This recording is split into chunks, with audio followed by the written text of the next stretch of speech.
Before he could ask for clarification, Jess did it for him. "I'm sorry, what did you say?" she asked. "The Karate Man is our new sheriff," Jose answered. "How did that happen?" Jim asked as Mark just stood slack-jawed.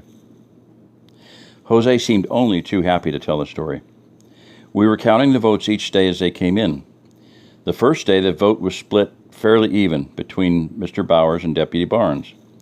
We did have a few write-ins for Mr. Turner that day, but not many. The second day the number of write-ins increased. They were still only a fraction of the total votes, but the increase was quite noticeable. It seemed like people were talking quietly among themselves about who they were voting for, and more people were jumping on your bandwagon. The third day, almost half of the votes were for you, Mr. Turner. It was then I started to believe you might win the election. The next 2 days, most of the votes were for you, Mark, and then I had to get Judge Hickman involved." "Why'd you have to get the judge involved?" Gunny asked. "I was just coming to that," Jose said. Mark, although still speechless, could tell the man was enjoying himself immensely. "You see, a few of the votes just said Karate Man on them. Normally, we'd have put those in the pile with the Mickey Mouse and George Washington votes. But there were enough that, without them, you wouldn't have a majority. With them, you did. I had to get the judge to make a decision about whether we could count them or not." Judge Hickman took over.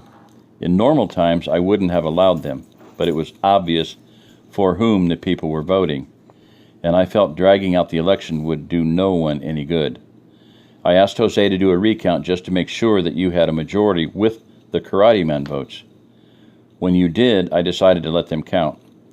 If we did a runoff, it was obvious to me that you'd win, as we'd have to put you on the ballot. Barnes has the option to file a lawsuit and force a runoff, but who knows how long that'll take.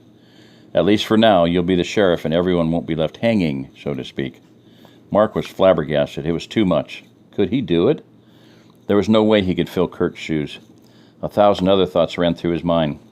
He couldn't do it, he decided. He was just getting used to the idea that everyone saw him as the leader of Silver Hills. Now they wanted him to lead Wilson County? He needed to refuse. He wondered what would happen if he said no. "What if I don't want to do it?" he mumbled. "Then we have to throw out all of your votes, and Barnes will be the sheriff." Judge Hickman explained. Mark couldn't let that happen. "Mark, we know this is probably a big shock to you," Rob said. "No shit," the Karate Man thought. "You know you'll have all of our support," Greg added. "You can hire whomever you want to help you. We figured you might want to hire Rob as a deputy, and he said he'd be happy to help you. You can also fire whomever you want in the sheriff's office. If you don't do this, Mark, we're all up a creek without a paddle." Mark sat down and put his hands over his face. He'd just been thinking that he needed to face whatever came his way with a positive attitude, but he never expected something like this.